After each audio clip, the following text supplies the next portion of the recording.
الحمد لله رب العالمين والعاقبة للمتقين ولا عدوان إلا على الظالمين وأشهد أن لا إله إلا الله وحده لا شريك له وأشهد أن محمدا عبده ورسوله أما بعد. Louange à Allah qui a fait de nous des musulmans, qui a fait de nous des monothéistes, des gens qui l'adorent sans lui donner aucun associé et qui font cette adoration-là conformément à la sunna de son prophète sallallahu alayhi wa sallam, en s'éloignant de toute innovation et en s'éloignant également des groupes égarés. Et ceci est le plus grand bienfait d'Allah sur l'être humain. Donc aujourd'hui, walhamdulillah, nous allons parler également d'un sujet qui est très important, et ceci est un conseil adressé aux frères et sœurs africains qui essayent de partir en Occident. Comme vous avez remarqué, beaucoup de nos frères et sœurs, actuellement, leur seul projet, c'est d'essayer d'aller en Occident, que ce soit en France, en Europe, aux États-Unis, au Canada. Ça, c'est leur objectif. Donc déjà, il faut savoir qu'un musulman, quand il a un projet, la première chose dont il doit se poser la question, est-ce que ce projet est halal ou haram? Est-ce que ceci est autorisé ou c'est ce qui est interdit? Est-ce que le fait de voyager d'un pays d'islam vers un pays de mécréance pour sa subsistance est légiféré à l'islam? Et la réponse à cela, elle est claire et nette. Dans les hadiths du prophète sallallahu alayhi wa sallam, ceci est interdit. Il n'est pas permis à un musulman de quitter un pays d'islam pour se rendre dans un pays de mécréance pour chercher sa subsistance. Même les pays qui sont en guerre, si c'est un pays musulman dans lequel il y a la guerre, dans ce cas-là, il va dans un pays musulman où il n'y a pas de guerre. Et alhamdulillah, les pays musulmans sont très nombreux. Donc déjà, le fait de faire ce voyage-là, il n'est pas permis. Mais en plus de ça, quand on regarde tout ce que les gens ils font pour réaliser ce voyage, c'est énorme, subhanallah. Déjà, ils prennent toutes leurs économies. Il y en a, ils ont travaillé pendant des années. Tout ce qu'ils ont économisé, parfois c'est les 2 000, 3 000, 4 000, 5 000 euros. L'argent qui suffit largement pour investir là où il habite. Il peut ouvrir un commerce avec, ouvrir une société avec, ouvrir une entreprise avec. Mais non, lui, son ambition, son projet de vie, il ne voit d'avenir que dans les pays occidentaux. Alors qu'il n'a aucune idée de ce qu'il attend là-bas.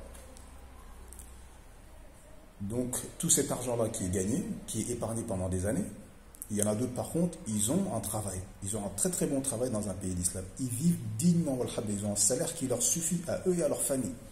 Ils ont parfois une maison, ils ne sont pas locataires. Ou même s'ils sont locataires, ils ont de quoi payer leur loyer. Et ils délaissent tout cela pour aller dans les pays de Kufr, sans avoir aucune idée de ce qui les attend là-bas. Donc il y en a également qui prennent le risque de prendre la mer. Et combien sont morts, subhanallah? Combien sont morts parmi les jeunes musulmans dans ces bateaux? Combien sont morts? Combien également sont morts dans le désert complètement assoiffés, subhanallah? Combien ont été faits prisonniers par les voyous, par les trafiquants, qui les vendent parfois, qui les maltraitent, qui les violent, qui les frappent? Tout ça, pourquoi? Parce qu'à la base, cette personne-là a décidé de faire un projet qui est interdit. Et il a décidé de mettre toute son énergie, toutes ses économies dans ce projet qui à la base n'est pas licite. Donc il faut d'abord se renseigner, est-ce que le fait de faire ce voyage-là est licite ou illicite? Et la réponse est claire, c'est que c'est interdit. Et derrière, se mettre en danger de vie, en danger de mort. Limite, tu te suicides pour aller dans un pays de mécréance. Limite, tu te suicides pour aller dans un pays de mécréance. Il faut savoir que le pèlerinage, qui est un des piliers de l'islam, il n'est pas permis d'aller au pèlerinage pour celui qui n'a pas les moyens. Donc celui qui n'a pas les moyens, il n'a pas le droit de se mettre en danger de mort pour dire qu'il va faire le pèlerinage. Parce qu'il n'a pas les moyens, donc l'obligation ne le concerne. Alors qu'en est-il de quelqu'un qui se met en danger de mort pour aller dans un pays de mécréance? Vous voyez l'ignorance, à quoi ça peut conduire parfois? À se tuer bêtement, à perdre tout ton argent, toute ton énergie. Donc sans compter derrière, subhanallah, tous les pays qui traversent pour arriver jusque là-bas. Ils traversent combien de pays musulmans? Tu délaisses tous ces pays musulmans qui sont 1000 fois meilleurs que le pays vers lequel tu veux te rendre. Il faut savoir que le dernier des pays musulmans est meilleur que le premier des pays de mécréance. hein, le dernier des pays musulmans, est mieux que l'Amérique, parce que c'est un pays d'islam. Tu peux adorer Allah en toute sérénité, en toute tranquillité. Personne ne s'en prend à toi. Tu pries, tu jeûnes, tu veux faire le pèlerinage, tu veux prier, il y a des mosquées. Tout ce dont tu as besoin pour adorer Allah, alhamdulillah, tu l'as. Tu ne peux pas dire qu'on ne peut pas adorer Allah. Et s'il s'avère qu'à un endroit, un pays musulman, où tu as des difficultés d'adorer Allah, va dans un autre pays musulman. Mais toi, tu délaisses tous ces pays pour aller dans un pays de Kufr. Donc du coup, tu les retrouves derrière dans des pays comme le Maroc, en train de faire la manche, en train de faire le mendiant dans les rues. Donnez-nous, fils. Alors qu'à la base, cette personne-là n'est pas dans le besoin. Ce n'est pas un pauvre à la base. Ça, c'est quelqu'un qui a laissé un toit, une famille, de l'argent, des biens, et qui parfois a beaucoup d'argent sur elle. Mais, puisque son projet, c'est d'aller là-bas, et il se fait passer pour un pauvre, pour s'enrichir davantage, pour aller là-bas, pour aller en Europe, absolument, ou aux États-Unis. Hein? Donc toi, à la base, tu es quelqu'un qui avait un toit, une famille, de l'argent, et tu te retrouves à faire le mendiant dans les pays d'islam, et tu grattes l'argent des musulmans, alors qu'à la base, ce n'est pas un pauvre. Et là, tu nuis aux pauvres à la base du pays, parce qu'il y a des pauvres dans le pays à la base. Et l'argent, normalement, doit parvenir à ces pauvres-là. Et voilà que des gens qui viennent, qui ne sont pas parfois des pauvres, qui se mettent dans une situation de difficulté eux-mêmes, et parfois ils ont de l'argent, mais ils sont passés pour des pauvres pour réaliser leur projet à la base qui n'est même pas légiféré. Donc également, j'en ai vu certains même, qui tu les vois, ils balaient les rues du pays qu'il veut traverser, hein, pour montrer une bonne image de lui. Et pourquoi tu n'es pas resté chez toi pour balayer les rues de chez toi? Tu n'as jamais fait ça chez toi? Ça aurait été mieux pour toi que tu fasses ça chez toi. Et là, d'un seul coup, hein, tu deviens généreux dans un pays que tu veux juste traverser. Hein? Donc déjà, traverser les pays des gens comme ça. Il y a un moment donné, il faut respecter les gens, subhanallah. Est-ce que toi, tu aimerais que les gens, ils viennent comme ça, ils traversent ton salon? Voilà, ils viennent, ils traversent. Hein? Un groupe de Soudanais, un groupe de Sénégalais, un groupe de Tunisiens, un groupe de Algériens, un groupe et ils traversent comme ça, tu regardes. Moi, je dis, oh, mon salon, ce n'est pas la rue. Donc les pays des gens également, ce n'est pas la rue, subhanallah. Si tu viens pour un besoin, ils ont des règles, respecte les règles, mais ne viens pas traverser leur pays comme ça en venant par des centaines, par des milliers. Hein? Et pareil, vous allez dans les frontières avec l'Europe. Et là, vous arrivez par centaines, hein, par milliers. Les massakines, ils ont du mal à vous gérer, subhanallah. Les policiers, les douaniers qui sont à la frontière, ils sont fatigués par ces clandestins-là. Ils viennent à plusieurs. Mais ces policiers et ces douaniers, c'est des gens qui ont des familles, subhanallah. C'est des musulmans. Vous leur donnez plus de travail qu'autre chose. Vous leur fatiguez, subhanallah. Craignez Allah. Restez chez vous. Vous avez de l'argent. Investissez dans votre pays. Investissez dans votre pays. Si votre pays n'offre pas autant de structures, essayez d'aller dans un autre pays musulman qui offre plus de structures et respectez les règles du pays. Mais vous délaissez tous ces pays musulmans, toutes ces merveilles, et vous allez dans les pays de Kufr dont vous n'avez aucune idée de ce qui vous attend là-bas. Donc à travers ce genre de voyage, vous donnez une mauvaise image de l'islam. Vous donnez une mauvaise image des pays d'islam. Vous donnez également une mauvaise image des dirigeants de l'islam. Vous faites passer vos pays comme étant des pays de chaos, de famine, alors que c'est faux. Certes, il y a des pays dans lesquels il y a des guerres. Ça, je reconnais. Mais va dans des pays musulmans où il n'y a pas de guerre. Non. C'est la France, c'est l'Italie, c'est l'Espagne, c'est les États-Unis, c'est le Canada. Donc du coup, tu fais passer les pays d'islam comme des pays de misère, de galère, où il n'y a rien, les gens meurent de faim, alors que c'est faux, subhanallah. Excepté les pays dans lesquels il y a des conflits, sinon la plupart des autres pays musulmans, les gens, alhamdoulilah, ils sont bien, ils sont logés, ils sont nourris, ils vivent, subhanallah. Alors que toi, quand on te voit, on se dit, mais c'est pas, il vient d'où? Pareil, ton dirigeant musulman, il fait des efforts pour que tu aies le nécessaire. Et toi, en faisant ce genre de voyage, en fait, tu le fais passer pour quelqu'un qui ne fout rien. Et ceci est archi faux, subhanallah. Ils font des efforts matin, midi et soir. Même quand donc, tu dors toi, eux, ils font des efforts pour que tu sois dans des bonnes conditions. Et pareil, tu donnes une mauvaise image de ta religion, l'islam. Subhanallah, regarde aujourd'hui comment les koufars, les occidentaux, ils attaquent les musulmans à travers ces immigrés. L'islam, pourquoi ils ne restent pas chez eux? C'est une religion de paix, de tolérance, pourquoi ils viennent chez nous?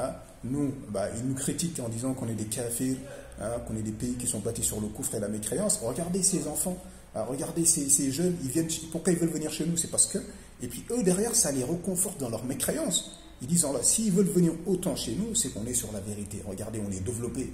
Hein, on est avancé, c'est pour ça qu'ils veulent venir chez nous. S'il y a la misère chez eux, c'est à cause de leur religion, etc. etc. Donne une bonne image de l'islam. Déjà, loue Allah déjà qu'il ait fait toi un musulman. Sois fier de faire partie d'un pays musulman. Sois fier d'avoir un dirigeant musulman. Et s'il y a des difficultés financières, etc., ça arrive, c'est la dunya, c'est pas le paradis ici. Le prophète sallallahu alayhi wa sallam est resté parfois 3 mois sans cuisiner chez lui. 3 mois sans cuisiner chez lui. Alors qu'aujourd'hui, pour que tu rencontres un musulman qui reste 3 mois sans cuisiner chez lui dans un pays d'islam, c'est quasi impossible. Parce qu'il y a une énorme solidarité entre les musulmans, subhanallah. Donc essaye au moins de donner une bonne image de ta religion, hein, une bonne image de ton pays, une bonne image de tes dirigeants. Mais pas tu salis tout ce monde pour arriver à un endroit justement où les gens, on ne veut pas de toi. Voilà, dès qu'ils arrivent, on ne veut pas de vous. Rentrez chez vous. Ils sont traités parfois comme des animaux, subhanallah. Il y en a combien, ils étaient chez eux, ils avaient un toit, ils avaient de quoi manger. Ils sont partis là-bas, ils sont dehors. Ils sont sans domicile fixe, c'est des SDF. Et derrière, maintenant, l'humiliation, ça continue. Allez, on va courir derrière les associations.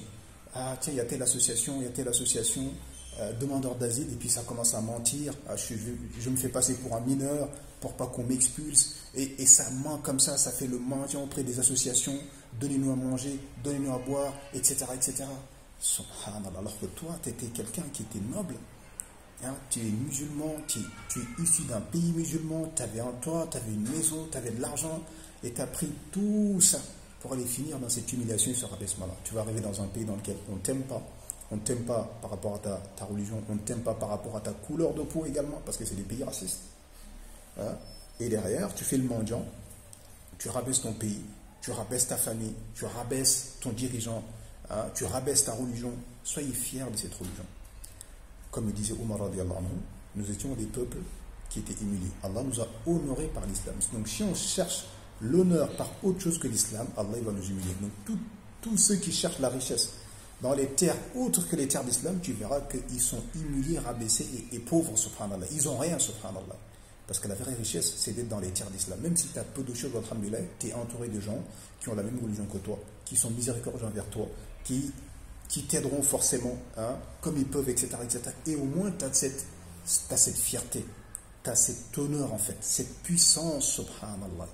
Et pas être quelqu'un qui aime la dunya au point de s'humilier, de se rabaisser, hein, d'aller en Europe, d'aller faire des boulots qu'eux, ils ne veulent pas faire. La plupart des gens-là, ces gens-là, quand ils arrivent en Europe, il faut savoir que s'ils arrivent même à trouver un travail, c'est un travail à la base que les Européens ne veulent pas faire. Eux, ils vont le faire. Parfois, ils ne sont même pas payés correctement. Ils vont le faire quand même. Subhanallah. Au nom de quoi? Pour une vie mondaine qui va durer combien de temps? 10, 15, 20, 30, 40, 50 derrière. Sans compter le péché que c'est de vivre parmi eux. Tout le blâmable que tu croises là-bas, que tu rencontres là-bas, que tu ne peux pas, à propos duquel tu ne peux même pas dire un seul mot. Hein? Le danger qui te guette en vivant là-bas, en vivant à côté des mouchriquines, des polythéistes, où le mal est répandu, l'alcool, la drogue, la fornication, le shirk. Hein? Combien de gens parmi ces jeunes-là finissent dans la drogue? Combien finissent dans la drogue? Combien finissent dans la débauche, subhanallah? Il y en a même, ils en arrivent quasiment à se prostituer, subhanallah, tellement qu'ils rencontrent des difficultés. Alors qu'à la base, c'était des gens qui étaient dans les terres d'islam, dans des familles, au milieu des musulmans, dans des endroits où tu peux adorer Allah en toute tranquillité, en toute sérénité. Ils ont délaissé tout cela pour aller vivre dans cette humiliation, ce rabaissement-là. Hein? Et puis au final, pour combien de temps? La vie est courte. Elle est courte pour chacun parmi nous, subhanallah. Donc la personne se concentre sur ce qui va lui être utile dans l'au-delà. Et la dunya, ça vient aujourd'hui, ça ne vient pas. Demain, c'est pas grave, c'est que de la dunya. Tôt ou tard, ça va finir pour tout le monde. Et de prendre exemple sur les pieds prédécesseurs, qui parfois rencontraient énormément de difficultés dans leur vie quotidienne. Mais ce n'est pas pour autant qu'ils disaient, tiens, je vais aller dans un pays de coffre, par exemple. Là-bas, il y a plus de fromage, il n'y a plus de lait ou de je ne sais pas quoi, subhanallah. Donc la vie est une épreuve. Donc il y a des épreuves, subhanallah. Si Allah t'a facile, fais les causes pour obtenir la richesse. Si tu en obtiens beaucoup, alhamdulillah. Si tu n'en obtiens pas beaucoup, alhamdulillah, dis alhamdulillah, au moins, le plus important, c'est la foi et les bonnes œuvres. Hein? Du moment où Allah il t'a donné la foi et les bonnes œuvres, il a fait de toi un monothéiste, il n'a pas fait de toi un polythéiste. Il a fait de toi quelqu'un qui est sur la sunna, tu n'es pas quelqu'un qui est sur la bida, tu n'es pas un soufi, tu n'es pas un khawarij, un takfiri, tu n'es pas un ikhwan, un frère musulman, tu n'es pas un soufi, tu n'es pas un tablir, hein? Tu n'es pas un rafid, tu n'es pas un rafida, tu n'es pas tous ces gens-là. Alhamdulillah, subhanallah, alhamdulillah, rabbil alamin. Et remercie Allah, tu verras qu'il te rajoutera davantage. Donc le peu que tu obtiens dans les terres d'islam est mieux que le beaucoup que tu gagnes dans les pays de Kufr. Donc tu vas aller dans les pays de Kufr. Tu vas faire des travaux qu'eux ils ne veulent pas faire. Parfois ils ne te payent pas, ou ils te payent mal. Derrière, tu augmentes leur nombre. Si tu travailles, tu as des papiers, tout ça, tu leur payes des impôts, etc., etc. Mais pourquoi tu ne fais pas cette même chose avec tes frères musulmans dans les terres d'islam? Pourquoi tu ne restes pas dans les terres d'islam? Travailler là-bas, faire travailler des musulmans, sans compter la difficulté que c'est dans les pays occidentaux d'avoir quelque chose, d'être à ton propre compte. Contrairement aux pays d'islam où il y a une facilité énorme de la part des gouverneurs de permettre aux musulmans d'être à leur propre compte. Alors tu vas là-bas, tu vas être à ton compte. Quand c'est dans les pays occidentaux, ils vont te ruiner, subhanallah, ils vont te prendre tout à travers des impôts. Tu ne pourras pas te développer, ils sont jaloux, ils sont racistes, il faut le savoir ça. Quand ils vont te voir avec certaines richesses, bien sûr qu'ils ne sont pas contents. C'est quoi ces étrangers, ils viennent chez nous, ils veulent prendre de l'argent. Donc, alhamdulillah, à nous d'être fiers de notre religion, fiers de nos pays, fiers de nos dirigeants, de rester chez nous, même si nous n'avons que peu, et pas de s'humilier, de se rabaisser, de prendre toutes nos économies et d'aller le gaspiller pour arriver là-bas. Une fois arrivé là-bas, on arrive dans des terres de kufr, il y a la mécréance partout, il y a l'alcool partout, il y a la débauche partout, tu ne peux pas adorer Allah seul. À peine tu dis que tu veux prier, on te regarde mal, après tu es fiché S, il est radicalisé, il est ceci, il est cela. Moi, parfois tu entends des histoires, subhanallah, et tu dis, mais il y a une histoire comme ça qu'on raconte à un prédicateur, quelqu'un qui était commissaire à Alger, imaginez, commissaire, il a délaissé cela pour aller à Marseille, et à Marseille il faisait quoi? Il travaillait dans une pizzeria. Voilà, tu te rends compte, tu es commissaire, subhanallah, dans un pays musulman, tu règles les conflits entre les musulmans, c'est toi l'autorité musulmane, et tu te délaisses là pour aller vendre des pizzas à Marseille.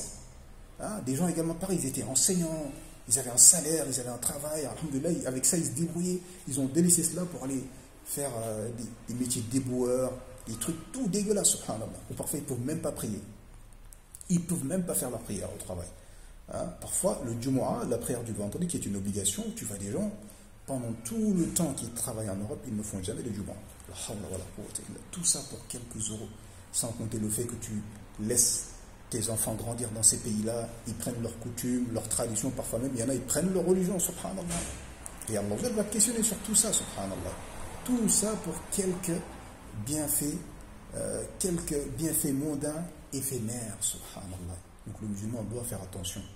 Quand il a un projet, il se renseigne déjà, est-ce qu'il est permis ou est-ce qu'il n'est pas permis. Et puis derrière, de savoir où est-ce que je dois investir. J'investis chez moi. Je reste avec mes frères musulmans. Je fais le travail des musulmans. On est dans un pays musulman. On augmente le nombre des musulmans. Ou quelqu'un il a été faire des études là-bas. Mais rentre chez toi. Ramène ce que tu as appris là-bas. L'expérience que tu as eue, les études que tu as fait. Ramène-le dans les pays musulmans. On a des médecins, subhanallah, qui vont aller travailler dans les pays de Kufr. Alors que tout le monde sait le besoin qu'il y a des médecins dans les pays d'islam. Ils vont dans ces pays-là, déjà, on ne les paye pas comme on paye un Français, par exemple. Un médecin français, il va gagner peut-être 6 000. Ce médecin étranger-là, on va lui donner 2 000 euros. Il accepte de le faire quand même. Et derrière, alors que pendant ce temps-là, il laisse les musulmans dans le besoin. Mais reste dans les pays d'islam, même si tu dois soigner les gens, fils sabilillah. Ça, c'est énorme, subhanallah. Que tu aides les musulmans, que tu... mais forcément, quand tu aides les gens, Allah il t'aidera, subhanallah. Ça, c'est logique, subhanallah. C'est logique. Tu délaisses tout cela, tu vas là-bas pour gagner 2 000 euros. Et puis aller parfois dans des villages où même les Français ne veulent pas aller là-bas pour soigner les gens. Tu vois, parfois dans des villages, il y a que des médecins étrangers, parfois il y en a, c'est des musulmans. Ces endroits-là, parfois il n'y a même pas de mosquée. Alors que toi, tu es là, alhamdulillah, tu restes dans un pays musulman, tu soignes des musulmans, où tu as de l'expérience dans l'ingénierie. Ramène ton expérience, tu as fait des études. Ramène tes études dans les pays d'islam. Les gens en ont besoin dans les pays d'islam. Au lieu de cela, toi tu... Non. Et parfois, subhanallah, comment Allah humilie ce genre de personnes, tu vois des gens à la base qui étaient mécréants. Et ils rentrent en islam. Et ils font la hijra dans les pays d'islam pour ramener justement ce savoir-faire qu'ils avaient. Vous allez dans des villes comme Tanger, vous avez des médecins, c'est des convertis à la base. Ils sont rentrés à Tanger, ils ont ouvert leur cabinet et ils soignent des musulmans, ils sont heureux, subhanallah, alors qu'ils auraient pu rester là-bas, gagner des 6 000, 7 000, etc. Et c'est ça, subhanallah. Si nous, les musulmans, on ne reste pas dans les pays musulmans, augmenter le nombre de musulmans, renforcer l'économie des musulmans, s'entraider avec nos frères musulmans, qui va le faire à notre place? Qui va le faire à notre place? Tout le monde fait passer le pays comme si c'était l'enfer. Tout le monde veut se barrer, tout le monde veut partir, comme si le pays c'est un enfer. Alors que c'est faux, subhanallah, les gens vivent très très bien, alhamdulillah. S'il n'y avait pas d'autres bienfaits dans nos pays, par le fait que tu peux adorer Allah en toute sécurité, en toute tranquillité, ça suffit, subhanallah, parce qu'à la base, on a été créé pour ça. Hein? On a été créé que pour adorer Allah. Donc s'il n'y avait pas d'autres bienfaits dans nos pays musulmans, que le fait d'adorer Allah seul sans lui donner aucun associé en toute sérénité et tranquillité, ça suffit largement, subhanallah. Mais non, c'est pas ça qui les intéresse. C'est pas ça qui les intéresse. C'est aller dans les pays de Kufr, où il y a la mécréance. Tu as du mal à trouver une mosquée, tu as du mal à prier à l'heure, tu as du mal à faire tes Jumu'ah. Hein? Si tu as une femme, elle peut quasiment pas se voiler. Tu as une fille, c'est une difficulté à se voiler, etc., etc. Et puis commence le combat de cette descendance. Est-ce que tu vas les laisser là-bas? Qu'est-ce qu'ils vont devenir après toi? Combien de gens ont bougé leur famille? Ils sont partis s'installer là-bas, leurs enfants sont devenus des je ne sais pas quoi. Tout ça à cause de lui, subhanallah. Hein? Donc, à nous d'être fiers de notre religion, de remercier Allah, d'être reconnaissant du fait qu'il a fait de nous des musulmans, qu'il a fait de nous des gens qui ont un pays musulman, des dirigeants musulmans, de rester dans nos pays, de faire l'effort de développer nos pays. Ici, c'est des gens qui sont nés ou grandis là-bas, qui ont de l'expérience, ou qui sont partis faire des études, qui ont eu des diplômes, etc., qui rentrent dans les pays d'islam, qui ramènent ce savoir-faire-là avec leurs frères musulmans, qui restent avec leurs frères musulmans, et qui essaient d'augmenter leur nombre, que de rester là-bas, de travailler pour ces gens-là, de leur payer des impôts, et puis derrière, d'augmenter leur nombre, etc. Et puis leur fierté également. Parce que derrière, quand ils voient ça, ils sont fiers. Hein, et ça les réconforte dans leur mécréance. Et ils disent, voilà, si ils viennent comme ça vers chez nous, c'est qu'on est sur la vérité. Alors que voilà, la vérité, elle est chez nous, elle n'est pas chez eux.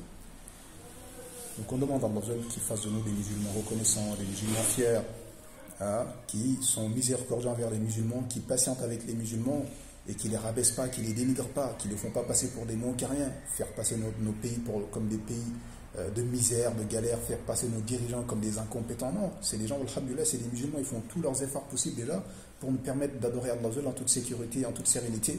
Hein, comme je l'ai dit récemment, à travers le fait de construire des mosquées, de payer des imams, de payer des gens qui font la danne, etc., etc. C'est un bienfait immense, subhanallah.